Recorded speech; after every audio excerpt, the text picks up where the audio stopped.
చందమామ కథ వీరయ్య గోదానము. వసంతవాడ అనే గ్రామంలో వీరయ్య అనే రైతుండేవాడు. ఒకరోజు పొలంలో రెండెడ్ల బండిలో ఎరువుల బస్తాలు తీసుకుని వెళ్ళి కూలీల చేత పొలమంతా చల్లించాడు. ఆ తరువాత కనుచీకటి పడుతుండగా ఖాళీ బండి తోలుకుంటూ తిరిగింటికి వస్తున్నాడు. సరిగ్గా సాటి రైతు రమణయ్య పొలం దగ్గరికి వచ్చేసరికి అక్కడ పశువుల పాక దగ్గర హడావిడిగా ఉంది. రమణయ్య కంగారుగా బండికి అడ్డం పడి వచ్చి విచారంగా, వీరయ్య, మా తెల్లావు దూడ చనిపోయిన దగ్గర నుంచి పాలివ్వటం లేదు.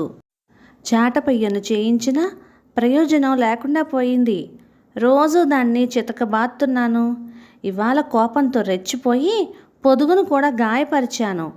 అది స్పృహ తప్పిపోయింది. చచ్చిపోతుందని భయంగా ఉంది. నీ బండిలో గ్రామ పశువైద్యుని వద్దకు తీసుకుని వెళ్దాం. నా అదృష్టం బాగుంటే నాకు గోహత్య పాపం తగులుకోదు అన్నాడు కళ్ళనీళ్ళ పర్యంతమవుతూ.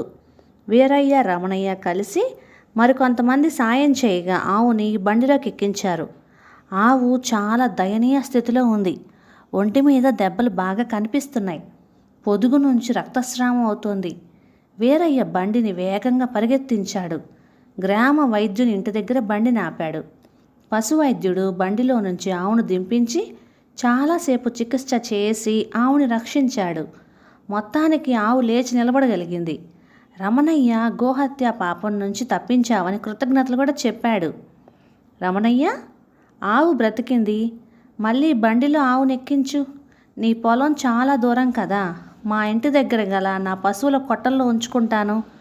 దగ్గర ఉండడం వలన అదునుకు వేయవలసిన మేత కానీ ఆవు పూర్తిగా కోలుకునేదాకా వైద్యుడు వచ్చి చూడడానికి కానీ అనుకూలంగా ఉంటుంది అన్నాడు వీరయ్య. వైద్యుడు మాట్లాడుతూ, ఆవుకు ప్రమాద పరిస్థితి తప్పింది. కానీ పొదుగు గాయం మానటానికి 2-3 రోజులైనా మందు వేసి కట్టాలి. నీరసంగా ఉంది కాబట్టి నిలబడే స్థితిలో ఉన్నా నడిపించడము నోరు లేని జంతువును హింసించడమే అవుతుంది. జాగ్రత్తగా బండిలో తీసుకువెళ్ళగలిగితే మంచిదే. వీరయ్య ఇంటి దగ్గరికే వచ్చి కట్టుకడతాను. అలా చెయ్యండి అన్నాడు. రమణయ్య కూడా ఒప్పుకున్నాడు. ఆవును జాగ్రత్తగా బండిలో వీరయ్య ఇంటి దగ్గర పశువుల కొట్టంలోకి చేర్చారు. వీరయ్య సంరక్షణ వల్ల వైద్యుని వైద్యం వల్ల వారం రోజులు అయ్యేసరికి ఆవు తేరుకుంది. రమణయ్య వచ్చి ఆవును తోలుకుపోతూ, ఇంకిది పాలివ్వదు, అమ్మేస్తాను. మంచి బేరం ఉంటే చూడు అన్నాడు. వీరయ్య ఏమీ మాట్లాడలేదు. కానీ విచిత్రంగా సాయంత్రానికల్లా రమణయ్య ఆవు మళ్ళీ వీరయ్య పశువుల కొట్టంలోకి వచ్చి పడుకుంది. వీరయ్య మేత వేసి రమణయ్యకు కబురు పంపాడు. రమణయ్య వచ్చి ఆవును తీసుకువెళ్ళడానికి ప్రయత్నం చేశాడు. కానీ ఆవు రానని మొండికేయటంతో వీరయ్య నవ్వాడు. రమణయ్య, నోరు లేని జంతువైనా దీనికి పౌరుషం ఎక్కువలా ఉంది. నువ్వు అమ్మేస్తావన్నావని తెలిసి నా దగ్గరే ఉంటానంటోంది. ఈ రుణానుబంధము గోమాత నా దగ్గరే ఉంటానంటే వద్దనాలనిపించడం లేదు. ఏదో ఒక ధర చెప్పు, నేనే కొనుక్కుంటాను అన్నాడు వీరయ్య. ఇప్పటికే దాన్ని హింసించి పాపం మూటగొట్టుకున్నాను. సాటి రైతుకు ధర చెప్పడం ఏమిటి? కానీ నీకు తోచిందించి సొంతం అనిపించుకో. ఆవులకు జ్ఞానం ఉంటుందట. అది నిన్ను యజమానిగా భావించి పాలేవటం చేసినా సంతోషిస్తాను అని చెప్పి రమణయ్య మారు బేరం లేకుండా వీరయ్య ఇచ్చింది పుచ్చుకొని వెళ్ళిపోయాడు.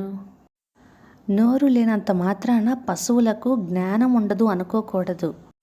ఈ కథలో వీరయ్య రమణయ్య సహాయం అడగగానే ఆవుని తన బండిలో ఎక్కించుకొని వైద్యుడి దగ్గరికి తీసుకువెళ్ళాడు. అలాగే రమణయ్య అడగకుండానే వీరయ్య ఆవుని తన పశువుల కొట్టంలోకి చేర్చి వైద్యుడి చేత వైద్యం ఇప్పించాడు. ఆవులకి జ్ఞానం ఉంటుందట. మనుష్యులైనా జంతువులైనా ప్రేమకు లొంగుతారు తప్ప బలానికి హింసకి కాదు. అందుకే ఈ ఆవు వీరయ్యని తన యజమానిగా ఎంచుకున్నది. కథ సమాప్తం. ఇక ఈ కథ మీకు నచ్చినట్లయితే ఇలాంటి మరెన్నో తెలుగు చిట్టిపొట్టి కథల కోసం లైక్ చేయండి, షేర్ చేయండి, సబ్స్క్రైబ్ చేయండి. Thank you.